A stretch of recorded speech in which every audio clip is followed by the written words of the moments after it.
அன்பு தமிழஞ்சங்களுக்கு வணக்கம். நான் முத்தரசு. சமீப காலங்கள்ல இன்ஸ்டாகிராம்ல எவ்வளவு கவிதைகள் இருக்கு தெரியுங்களா? நான் ஒரு நாளைக்கு இன்ஸ்டாகிராம் பார்த்தேன் அப்படின்னா குறைந்தது ஒரு 50 கவிதையாச்சும் படிச்சிருவேன்.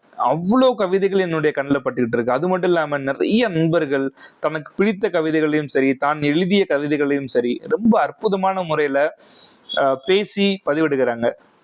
அதெல்லாம் பார்க்கும்போது ரொம்ப மகிழ்ச்சியாக இருக்கிறது. அவங்க எல்லாருக்குமே என்னுடைய வாழ்த்துக்கள். இன்னைக்கு என்னுடைய கவிதைகள்ல ஒரு கவிதையை பத்தி ஒரு சின்ன விவாதித்து அந்த கவிதையும் சொல்லலான்னு இருக்கிறேன். நான் கவிதையை சொல்வதற்கு முன்னாடி இந்த கவிதை எப்படி பிறந்தது அப்படின்ற ஒரு சிறு பயணம் இருக்கு இல்லையா, ஒரு கவிஞனுடைய பயணம், அதை பத்தி உங்ககிட்ட பகிர்ந்து கொள்ளலான்னு இருக்கிறேன். ரசிகர்களுக்கு கவிதை படிக்கும் போது எப்படி ஒரு உணர்வு கிடைக்குதோ அதே மாதிரி கவிஞர்களுக்கு அந்த கவிதையை எழுதும் போது இருக்கக்கூடிய உணர்வு இருக்கு பாத்தீங்களா, அது அலாதியான ஒரு இன்பம். அதை நான் இன்னைக்கு உங்ககிட்ட பகிர்ந்து கொள்ளலான்னு இருக்கிறேன். பொதுவா இந்த கவிதைக்கான கரு எங்கிருந்து எடுக்கப்பட்டது அப்படின்னு பாத்தீங்கன்னா, இதய கவிதைகள் 143 அப்படின்ற ஒரு பக்கம் இருக்கு. அந்த பக்கத்துல கடந்த ஒரு வாரத்திற்கு முன்னாடி ஒரு பதிவு பார்க்க இருந்தது. என்ன அப்படின்னா, சிறு வயதில் கற்றுக்கொண்டது இப்பொழுதெல்லாம் பயன்படுத்துவதே இல்லை, ஏன் புழக்கத்தில் கூட இல்லை, இருந்தாலும் யாருக்காவது எப்பொழுதாவது தேவைப்படுமே என்று பத்திரமாக வைத்திருக்கிறேன் என் சிரிப்பை. எவ்வளவு அழகா எழுதியிருக்காங்க இல்லையா? சோ இந்த கவிஞருக்கு என்னுடைய மனமார்ந்த வாழ்த்துக்கள். இந்த கவிதையை படிச்ச உடனே என்னுடைய மனதுல ஒரு சின்ன பொறி தட்டுச்சுங்க. என்னன்னா, சிரிப்பை மறந்த பெண்கள் அப்படின்றது ஒரு கருவா வந்துச்சு. ஏதாவது ஒண்ணு படிக்கும் போது ஏதாவது தோணும் இல்லையா?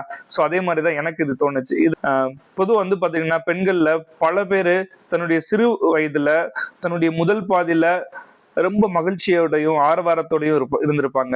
அவங்களுடைய இரண்டாவது பாதிக்கு போகும்போது அவங்களுடைய வாழ்க்கை அவங்களை வேறொரு கட்டத்திற்கு கொண்டு செல்லும் பொழுது பல பெண்கள் சூழ்நிலைகளின் காரணமாக சிரிக்கையே மறந்துடுறாங்க.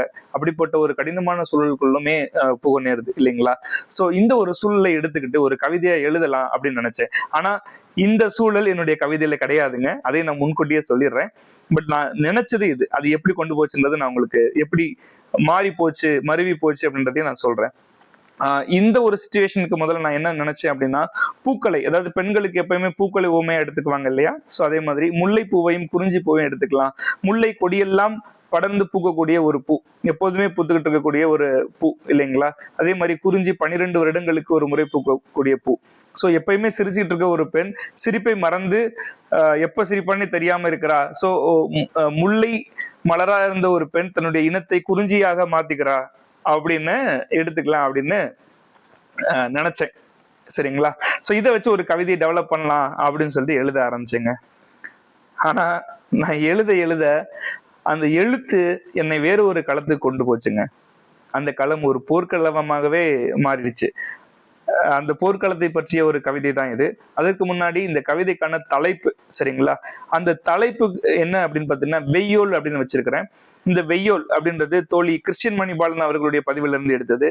சமீப காலத்திற்கு முன்பாக அவங்க வெய்யோல் அப்படின்ற ஒரு டாபிக்கை பத்தி பேசியிருந்தாங்க. வெய்யோல் அப்படின்னா எல்லாருக்கும் தெரியும், சூரியன். அதே மாதிரி வெய்யோல் அப்படின்றது சங்க இலக்கியங்கள்ல பாத்துட்டீங்கன்னா நற்பண்பு உடைய பெண்களை வெய்யோல் அப்படின்னு குறிப்பிட்டதா சொன்னாங்க. அது மட்டும் இல்லாம அவங்களுடைய பதிவின் முடிவுல வெய்யோல்னு நம்ம ஒளிபெருந்திய மனிதனை சொல்றோம் இல்லையா, ஆண்களை குறிப்பிடுகிறோம் இல்லையா, அதே மாதிரி வெய்யோல் அப்படின்னா ஒளிபெருந்திய பெண்ணாகவும் குறிப்பிடலாம் அப்படி சொல்லி முடிச்சிருப்பாங்க. அவங்களுடைய பதிவுகள் பாத்தீங்கன்னா ரொம்ப அழகா இருக்கும், ரொம்ப தூய தமிழ்ல அழகா பேசுவாங்க. அவங்களுக்கு என்னுடைய வாழ்த்துக்கள். இப்ப அவங்களுடைய பதிவுல இருந்து இந்த வெய்யோல் அப்படின்ற ஒரு சொல்லை நான் எடுத்துக்கிட்டேன். அந்த சொல்லை என்னுடைய கவிதைக்கு தலைப்பாகவும் வச்சுக்கிட்டேன். அதற்கப்புறமா பாத்துட்டீங்கன்னா, தமிழ் இணைய எழுத்தாளர் பேரவைன்னு சொல்லிட்டு இன்ஸ்டாகிராம்ல ஒரு குழுமம் இருக்கு. கவிஞர்களுக்காக முழுக்க கவிஞர்களுக்காகவே இருக்கக்கூடிய ஒரு பக்கம் மிகச் சிறப்பாக இயங்கி கொண்டிருக்கிறது.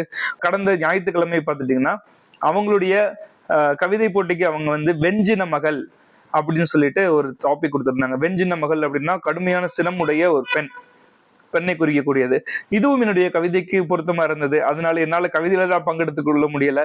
இந்த தலைப்பையாவது என்னுடைய கவிதையில ஒரு பங்கா சேர்த்துக்கலாம் அப்படின்னு சொல்லிட்டு எடுத்துக்கிட்டேன். இந்த தலைப்பை கொடுத்த நண்பர்களுக்கு மிக்க நன்றி. இப்போ நான் என்னுடைய கவிதையை சொல்றேன். பல்லாயிரம் ஆண்டுகளுக்கு முன்பாக குறிஞ்சி நிலத்தில் இருக்கக்கூடிய மக்கள் முல்லை நிலத்தை நோக்கி போர் எடுத்து வர்றாங்க. சரிங்களா? அப்ப நடக்கக்கூடிய ஒரு போரை பற்றிய ஒரு சிறு கவிதை தான் இது. சோ இதுல பாத்தீங்கன்னா, முல்லை நிலத்துல ஒரு ஒரு சிறு குடி இருக்கு. அந்த குடியை ஆளக்கூடியவளா ஒரு பெண் இருக்கிறா. நம்ம பொதுவா பாத்தீங்கன்னா நம்மளுடைய எல்லா புராணங்களையும் இலக்கியங்களையும் பெரும்பாலும் வந்து பாத்தீங்கன்னா ஆண்கள் மன்னர்கள் அப்படின்னு தான் சொல்றாங்க. ஆனா அது மட்டுமே உண்மை கிடையாதுங்க. நம்மளுடைய ஆதி தாய், அந்த ஆதி தாய் இல்லைன்னு நம்ம இப்ப இங்க இருக்கிறதுக்கான வாய்ப்பே கிடையாது. சரிங்களா? முதலில் மிக வலிமை வாய்ந்தவளா இருந்தது நம்மளுடைய பெண் தான். அப்படிப்பட்ட ஒரு பெண் தான் அந்த கூட்டத்திற்கு தலைவியா இருக்கிறா. அதை பத்தின அந்த அந்த போர் எப்படி நடக்குது அப்படின்றத பத்தி ஒரு சிறு குறிப்பு தான் இது. கவிதைக்குள்ள போலாம் இப்போ. நித்தில கோவை வெஞ்சுடரால் மெல்லிய பூவிதழ் மெல்ல விரித்து கொல்லன பெருநகை குளமது சூடி சித்தங்களங்க சிறுவாய் மலர்ந்து நித்தம் பூக்கும் முத்தமிழ் மாதே. அதாவது என்னன்னா, முத்துக்களை போன்ற வரிசையாக ஒளி பொருந்திய பற்களை உடைய அந்த பெண் தன்னுடைய இதழ்களை மெல்ல திறந்து கொல்லுன்னு சிரிக்கிறா. ஏதோ யாரோ ஜோக் சொல்லிட்டாங்க போல. சரிங்களா? அப்படி சிரிக்கிறா. அப்படி சிரிக்கும் போது அவ சாதாரணமா சிரிக்கக்கூடியவ கிடையாது. மகிழ்ச்சி ஆரவாரத்தோட நல்ல சத்தமா ஒரு பைத்தியம் பிடிக்கிற அளவுக்கு சித்தங்களங்க சிரிக்கக்கூடிய அந்த பெண். சரிங்களா? நிறைய பேருக்கு சிரிக்க கூட தெரியாது. சரிங்களா? சிரிச்சா சத்தம் போட்டு சிரிச்சா சில பேர் வந்து கோவம் கூட போடுவாங்க. ஆக்சுவலா அந்த மாதிரி சிரிக்கிறது ரொம்ப ரொம்ப நல்லதுங்க. மனம் விட்டு சிரிக்கிறதுன்னு சொல்லுவோம் இல்லையா? அந்த மாதிரி சித்தம் கலங்க சிரிக்கக்கூடிய ஒரு பெண். அவதான் இந்த குடியுடைய தலைவியா இருக்கிறா. இப்போ இந்த கூட்டத்தை அழிக்கிறதுக்காக ஒரு படை வருது. அந்த படை எப்படி வருது தெரியுமா? வித்தறு எண்ணம் சித்தம் பூண்டு கத்தும் கயமை காலாட்படையுடன் புழுதி கிளப்பும் புறவிகள் பெயர புடைபடு நெஞ்சில் பகையது கணன்று கொடுங்கோல் சீலன் களமது நாட. அப்படின்னா இப்போ அந்த படை வந்து பாத்தீங்கன்னா இந்த சிறுகுடியை எப்படியாவது அழிச்சிடணும் அப்படின்ற ஒரு எண்ணத்தை கொண்டு கிளம்பி வருது. அதுல வந்து ஒரு மிகப்பெரிய காலாட்படை இருக்கு. அந்த காலாட்படை வந்து எப்படி வருது அப்படின்னா ரொம்ப பயங்கர ஆக்ரோஷத்தோட பயங்கரமா சத்தமிட்டு ரொம்ப வேகமா வந்துட்டு இருக்கிறாங்க. அதுக்கு முன்னாடி அந்த படையினுடைய தலைவன் ஒரு குதிரை படையில புழுதியை கலப்பிக்கிட்டு அவன் வந்து வர்றான். அவனுடைய நெஞ்சில அந்த பகை உணர்வு இப்படி தீயா இன்னும் கொழுந்து விட்டு எரியுது. சரிங்களா? இந்த சிறுகுடி எப்படியாச்சும் அழிச்சிடலாம்னு சொல்லிட்டு இவ்வளவு ஆக்ரோஷத்தோட வரான். இப்போ என்னுடைய தலைவி எப்படி கிளம்புறா பாருங்க. பெருந்துடி அடித்து சிறுபடை தாங்கி நெடுகளி குதித்தே மாகளிர் ஏறிய பிறை நுதல் தையல் குரல் வலை அதிர பறை நுதல் குருதி மத்தக திலங்க கொடுவேல் சிவக்கும் வெஞ்சின மகளே. அப்படின்னா என்னுடைய தலைவி எப்படி இருக்கிறான்னா, ரொம்ப அழகிய பிறை போன்ற நெத்தியை விட ரொம்ப அழகான பெண் தான் அவ. ஆனா இப்போ இந்த போர் முரசு அடிக்குது. இந்த போர் முரசு அடிச்ச உடனே என்ன பண்றாவ, ஆக்ரோஷத்துல அவ பக்கத்துல ஒரு பெரிய யானை இருக்கு. அந்த யானையுடைய பெரிய தந்தத்துல காலை வச்சு குதிச்சு யானை மேல ஏறா. யானையை குனிய வச்செல்லாம் ஏறல. சரிங்களா? யானையோட தந்தத்துல குதிச்சு யானை மேல ஏறி உட்கார்றா. அவ கையில ஒரு பெரிய வேல் கம்பு இருக்கு, கொடுவேல் இருக்கு. சரிங்களா? அதை வச்சுக்கிட்டு குரல் வலி அதிர கத்துறா. பயங்கரமான ஒரு ஆக்ரோஷத்தோட கத்துறா. அப்படி கத்தி பயங்கரமா போர் புரியுறா. அப்படி போர் புரியும் போது என்ன நடக்குதுன்னா, அந்த ஈட்டியால அவ குத்தி எல்லாரையும் கிழிக்கும் போது அதுல இருந்து தெரிக்கக்கூடிய ரத்தம் பறைநுதல் போல இருக்கக்கூடிய யானையுடைய மத்தகம். யானுடைய மத்தகம்னா யானுடைய நெற்றி அப்படின்னு அர்த்தம். சரிங்களா? அந்த இரண்டு தந்தங்களுக்கும் இடையில இருக்கக்கூடிய அந்த நெற்றி இருக்கு இல்லையா, அது வந்து பறை போல இருக்குது. இவளுக்கு பிறை நுதல், அவளுக்கு வந்து அந்த யானைக்கு வந்து பறை நுதல். சரிங்களா? அந்த பறை போன்ற நெத்தியில வந்து அந்த குருதி திலகமா தெரிக்குது. அந்த அளவுக்கு அந்த வேலை வச்சு பயங்கரமா போர் புரியுறான். அதுக்கப்புறம் என்ன நடக்குதுன்னா, அத்தம் புகுந்து அடரி களைந்து கழுமர பசிக்கு கயவரை தேடி முல்லை குளமது குறிஞ்சி பெயர்ந்து கொடுபடை சிதைய களமது ஆடி குளமதை காப்பால் வெய்யோலே. இப்ப என்ன நடக்குது, எல்லாரும் காட்டுக்குள்ள தெரிச்சு ஓடுறாங்க. இப்ப களத்துல இருந்து காட்டுக்குள்ள தெரிச்சு ஓடும் போது என்ன பண்றா, விடல. அத்தம் அப்படின்னா கரடுமுரடான ஒரு காடு. சரிங்களா? அந்த அடர்த்தியான அந்த காட்டுக்குள்ள போய் அந்த அடர்த்தியெல்லாம் களைஞ்சு கழுமரத்துல ஏற்றுறதுக்காண்டி அந்த பகைவர்களை தேடி போறா. போய் அடிச்சு சதைக்கிறா. பயங்கரமா அடிச்சு சதைச்சு பயங்கரமா சண்டை போடுறா. எதுக்காகனா தன்னுடைய குலத்தை காப்பதற்காக. அவருடைய கோபம் எப்படி இருக்கு அப்படின்னா வெய்யோல் மாதிரி இருக்கு. அந்த வெய்யோன், அதாவது சொன்னேன் இல்லையா, அந்த வெய்யோன் அப்படின்னா சூரியன்.